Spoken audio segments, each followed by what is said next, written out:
That's where that should end. Look, I was talking earlier. I'm not a Republican yet, but I will say, I just want to see, like, for real, I don't care if they arrest him. If he loses the primary, let him debate, dude. Let him debate. All I want to see is him debate. Dude. I don't care. Hannibal, if he gets arrested, Hannibal Lecter him out to the fuck. Just bring him on stage. Here's my idea. Final debate of the year. Have one Republican candidate, one Democrat. Be like, all right, fellas, surprise third guest tonight. Fucking stone cold music, the glass shatters. He walks out, just, they're both gay. I mean, see how they handle that. I think it is actually important to see how the candidates handle that type of pressure of debating with Trump, dude, because so far none of them have been able to handle it. He literally, every debate, he just bullied whoever was up there. The only one who did pretty good in the debates against him was Biden, just because he had no fucking idea what was being said, which actually helped him. That worked out for him. Because Trump's whole thing is he tries to get in the other guy's head, dude. You can't get in Joe's head. Joe's not in there. Good luck, dude. Biden is Trump's kryptonite in a debate.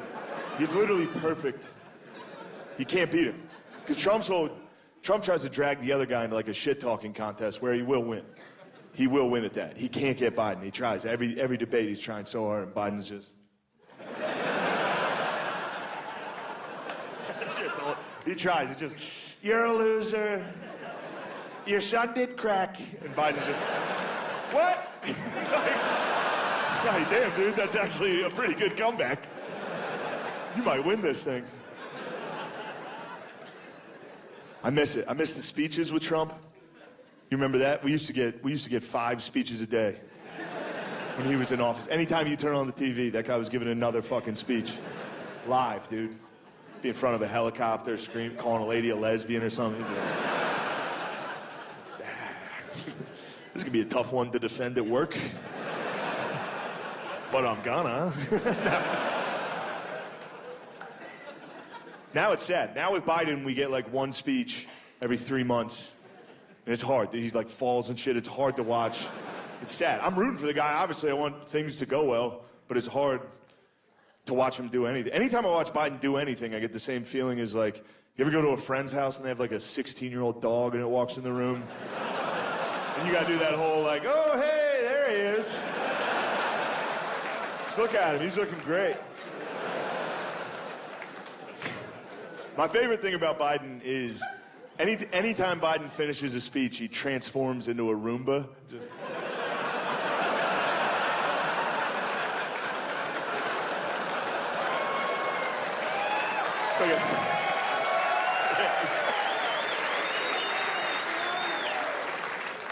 I miss it. I miss the Trump. I grew up, got to a certain age, and decided, I've got to move on with my life. What am I going to do when I reach 18? And I thought, I can only move 2 places. I can move to New York. Everybody thinks about it. Hardly anybody does. When they do, they're like, why the fuck did I move here? And then after a year, they're like, oh, I think I can do this. And then they stay. But I didn't have the money to move to New York, so I had to move somewhere else. I had to move to Seattle. It was 1989, and I was super stoked on Seattle.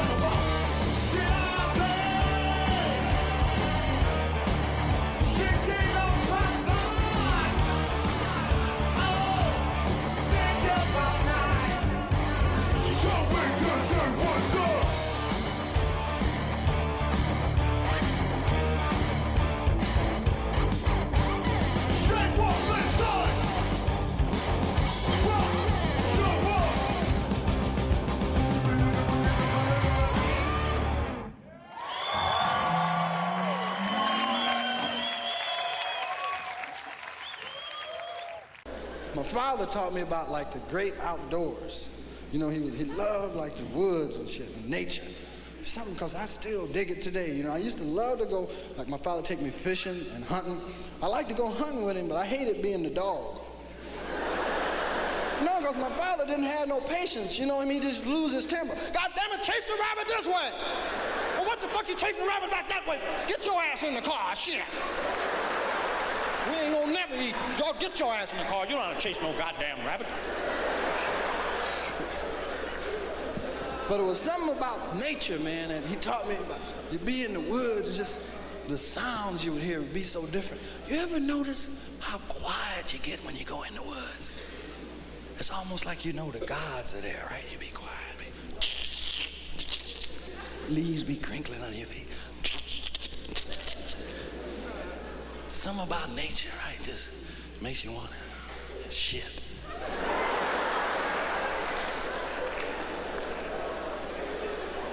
And women won't go to the bathroom outside, right? Ladies, you won't, will you? Woman say, you want to go to the bathroom out here, baby? No, too much look, no. Too many things crawling around, could crawl up there. No. I'll wait till we get back to the car. I said, bitch, you ain't gonna piss in the car?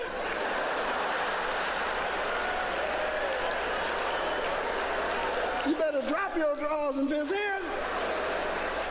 Because men can just whoop that shit out anywhere, right? You know, all on a tree and shit. You ever write your name in the snow? You be...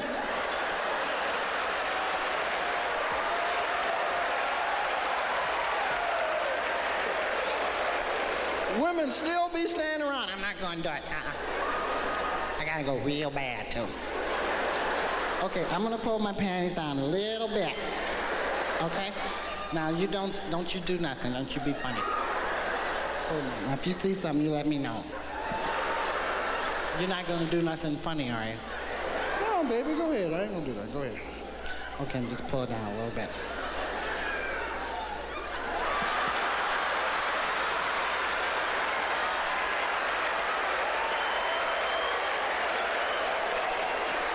To wait till they get into it, right? You go, somebody's coming! And women can cut their piss off like that. Whap! And not another drop come out. Men, have you ever tried to stop your piss? You get 8 hernias. Y'all give me, piss be running down your leg. You be,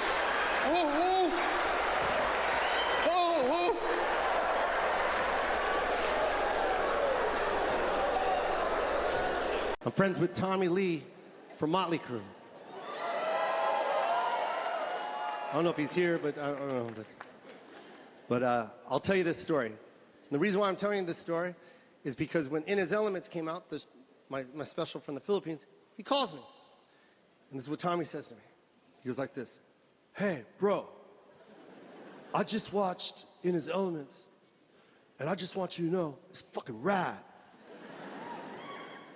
Don't ask me why Tommy Lee sounds like Keanu Reeves from Bill and Ted's Excellent Adventure. That's just how Tommy talks. And I love it. Hey, bro, I just want you to know I saw In His Elements. It's fucking rad. I go, thanks, Tommy. Yeah, no problem, Joe. But I just want to ask you a quick question. I go, what is it, Tommy? He goes, when you were telling your jokes, did you have to tell them when to laugh? And when to clap? I go, no, Tommy, they speak fluent English in the Philippines, and they love American entertainment. Like, they got all the jokes. No shit? Yeah. Oh, that's fucking rad. I go, Tommy, Motley Crue has been touring the world for over 45 years. You guys never went to the Philippines? Not once. I go, why not? Didn't think they'd understand us. I go, Tommy, not only would they understand you, but they sing your songs better than you.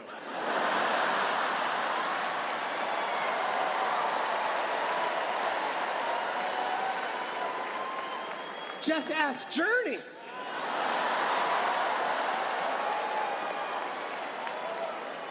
And I know there's people in here going, wait a minute, Steve Perry's Filipino? Steve Perry hasn't sang for Journey for over 40 years. The lead singer of Journey is a little tiny karaoke king named Arnel Pineda. Tiny. Sounds incredible. Talk about a dream. Talk about crushing any type of obstacle in front of him. That's the shit right there. If you want motivation in life, follow Arnel Pineda. This guy lives in a third world country wanting to be a rock and roll star. I don't want to hear people go, oh, it's hard here. The opportunity's hard here. Follow that. Follow that blueprint right there. I'm not saying, hey, look, I know it's hard for all of us, but I'm just saying, that's a fucking incredible story. I want to make a made-for-TV movie.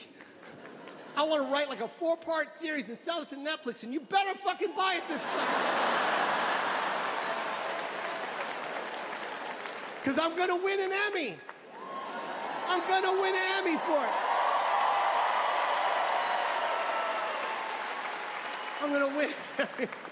And I already know the scene that's going to win me that Emmy, because I'm going to write it. It's going to be brilliant. Just Arnel singing his ass off at a karaoke club. And then his mom walks in.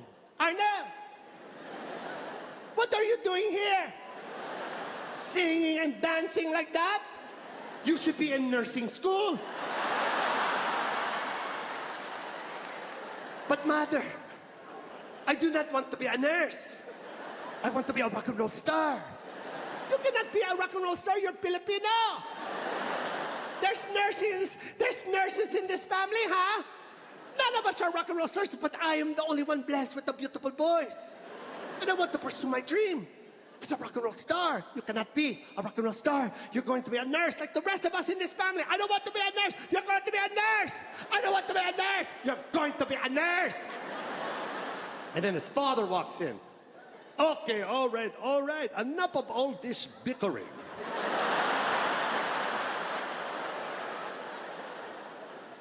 Sorry I'm late, Arnel. I was giving someone directions to Starbucks.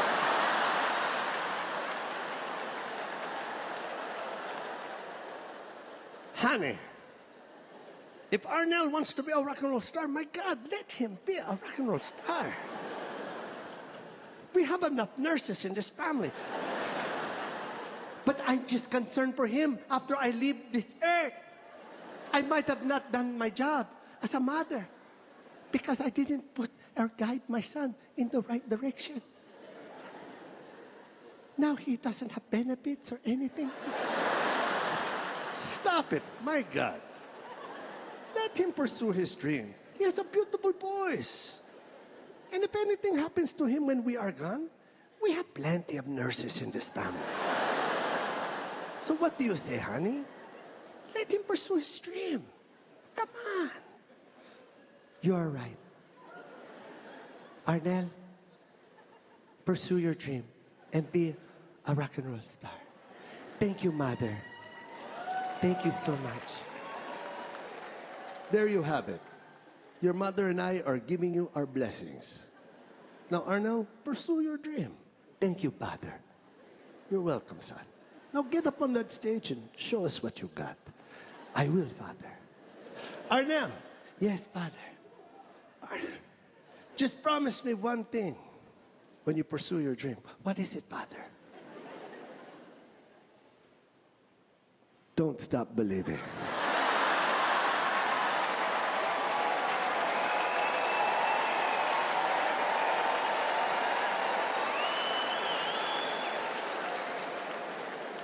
That's an Emmy. Say that's not an Emmy. That's a fucking great Emmy. And I better get one for it. I mean, what did we learn? We got these 4 families we hang out with. We call ourselves the campers. It's the Gruzins, the Fromkins, the Hayslips, and the Kreischers. Should call ourselves the Nazis with those names. It's fun that you can, like, we're all shitty parents. It's like no one calls each other on their shit. One time we're in Palm Springs, right? All 4 families. Oh, it's perfect. All the kids are the same age. They're running around on the fairway. All the parents are up by the condo having white wine so we feel skinny. And then all of a sudden, my oldest Georgia comes marching up the hill with a bee in her bonnet like, Mom, Dad, Isla's cursing.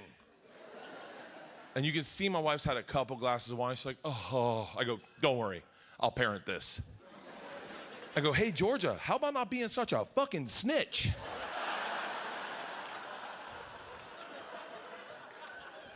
That's your little sister down there. You need to team up with her. You need to have her back. You should be supporting her. You should be cursing with her like, fuck it, suck it, you know? Light a homeless guy on fire. Whatever kids do.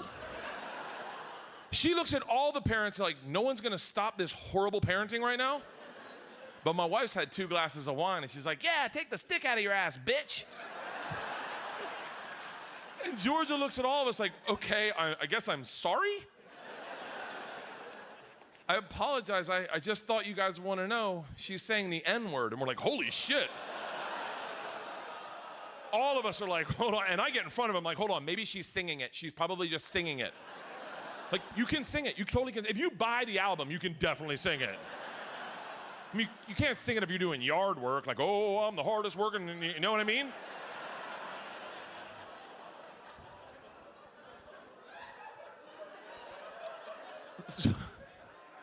So we go down, and we get down there. I'm like, what the fuck is going on down here? And Lily Fromkin stands up. She goes, Max, Carter, and Isla are all saying the N-word. I'm like, what are you, recruiting people, Isla? I go, baby, you cannot say that word. She goes, calm down, Dad. I can say it. I go, no, you fucking can't. She goes, actually, Dad, I can. The teacher said you can say it if you are one. And all the parents are like, you can't. I go, actually, I think that is the rule. I just don't know how that applies to you and 2 Jewish kids. And she stands up, looks me in the eyes, and goes, Dad, I'm a nerd, Max is a nerd, and Carter's a nerd. And we're like, oh, you think the N-word's nerd? And all the kids are like, yeah, what do you think it is? And we're like, oh, it's nerd, it's nerd. My nerds, it's nerd. And we laugh hysterically at just how innocent our kids are. They don't even know the N-word. How great of parents are we? I'll put that shit on Facebook. Of course, the whole night, anytime a black guy walked by, I was like, nerd alert.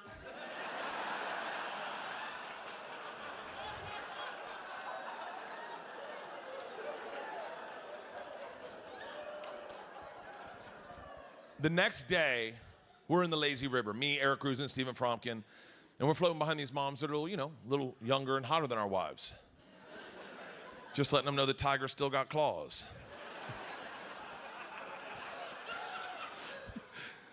Georgia comes kicking up on an inner tube. She's like, Dad, Isla's cursing again. I go, baby, I thought we talked about this. She goes, well, I thought you'd want to know she's saying the C word. And these women are like, oh my God.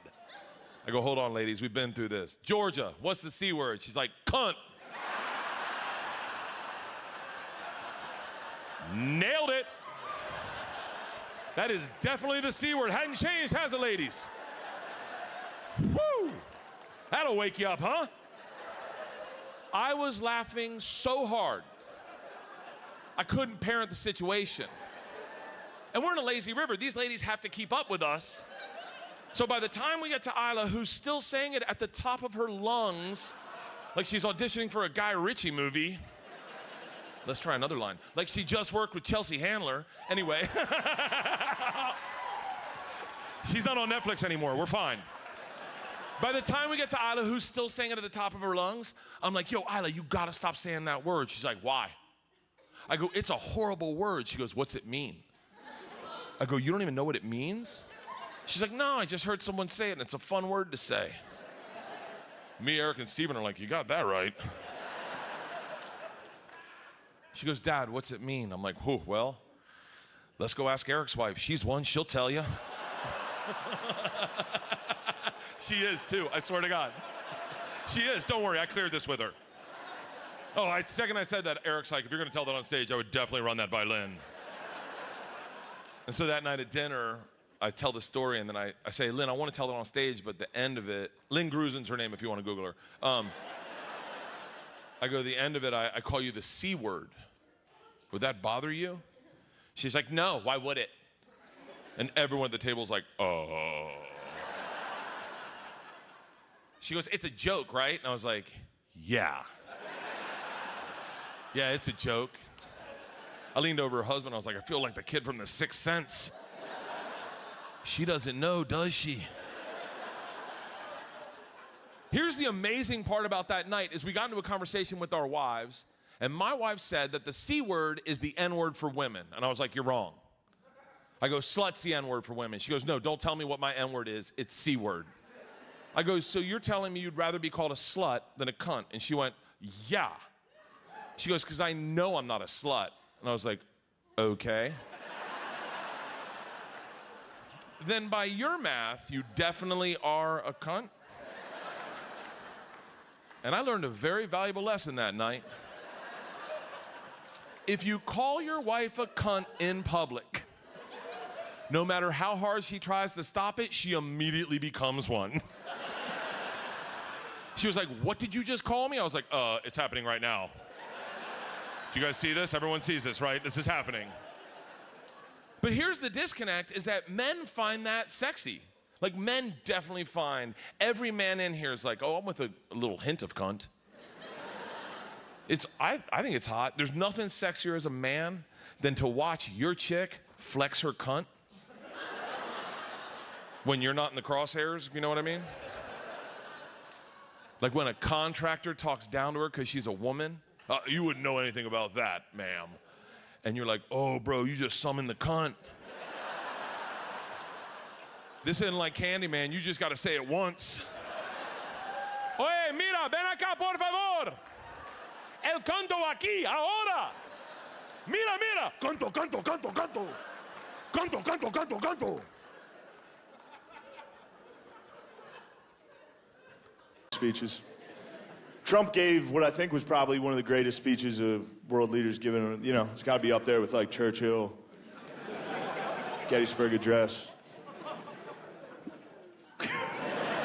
Anyway, for real though, it was my favorite speech I've ever seen a president give. It was the night the United States killed the leader of ISIS. Trump comes out of the Situation Room at like midnight in the White House, and he walks down that fucking tunnel like and gives a press conference like he's giving a post-game NBA just killed a guy press conference. He walks up in front of the entire world at midnight and just goes, Abu Bakr al-Baghdadi is dead. He died like a dog. And it's fucking...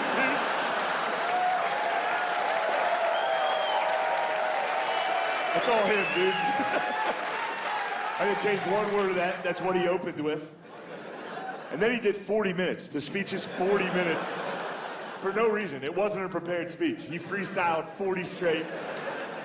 Not even a speech, just mean shit talk for 40. The meanest shit talk you've ever heard in front of the whole world. Abu. We could hear him crying. I said, Abu, don't cry. Let me tell you something. Abu cried. He cried quite a bit. I wouldn't have cried.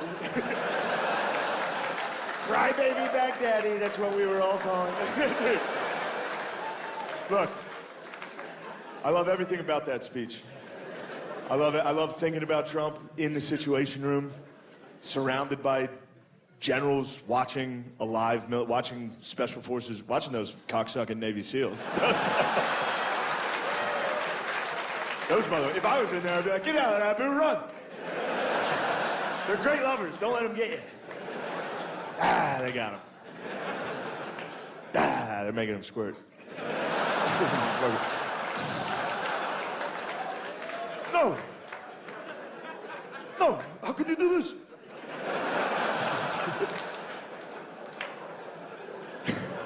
That's what we should do. Instead of 0 Dark 30 killing these guys, we should break in and have our special forces fucking whack them off in their own bed. That sends a pretty serious message, dude. Can you imagine that? Just 4 Navy SEALs holding your arms and legs. You're the only dude without night vision.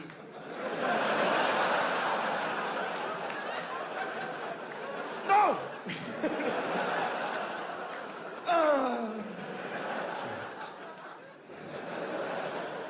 Queer. They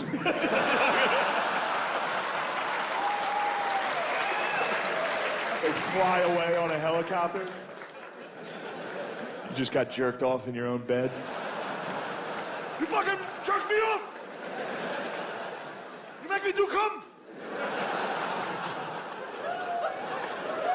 You know what I mean? Anyway. Yeah.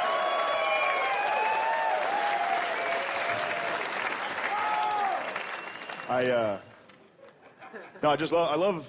love thinking about Trump in the Situation Room, watching a live military operation. He's the only dude in the room that wasn't military. He must have been the only dude watching it that was like, oh! Like, you could tell he's never seen it before by the fucking speech. The speech sounded like a guy just trying to tell you some shit he saw. A lot of guys would knock on the front door, not these guys, not our guys. Not our guys. Our guys went through the wall. They blew up his wall. And they used dogs. Beautiful dogs. Dude, beautiful dogs is the funniest detail. 'Cause it's true. They actually did use, it was the Army Rangers and they used dogs because they were afraid al-Baghdadi was going to be wearing a suicide vest, so they killed him with dogs and a robot. And then made fun of him for crying. It's like, dude, let that guy cry. That's the scariest death I've ever heard of. That dude was laying in his bed in the middle of the night, his wall exploded, fucking 10 dogs and a robot broke into his... Dude, 10 dogs wearing helmets and goggles broke into his house. The Paw Patrol, the actual Paw Patrol. All right, dude, you guys have been so great. I have to take a moment to explain something to folks in the audience because I know chances are there's a number of you who don't know what Farmville is. If you didn't know what an application is, Farmville is like, whoo, from another planet. On Facebook, you can actually create your own cartoon farm. How amazing is that? And wouldn't you want to do it given the chance? Cartoon chickens and cartoon geese and you grow crops, you know, green beans, whatever, tomatoes, whatever you like. Whatever you like. No pot! Don't fucking grow pot!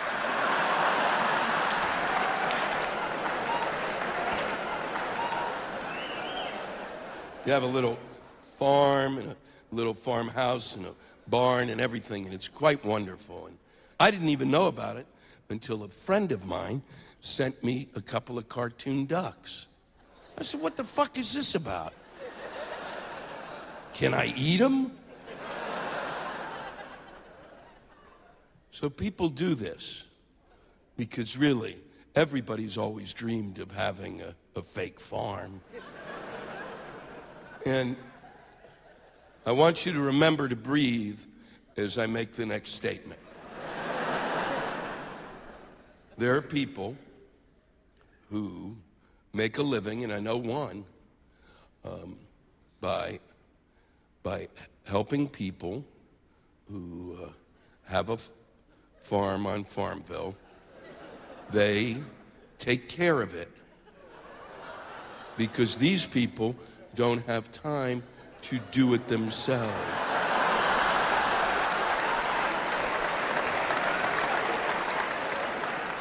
Makes you rethink farm subsidies, doesn't it?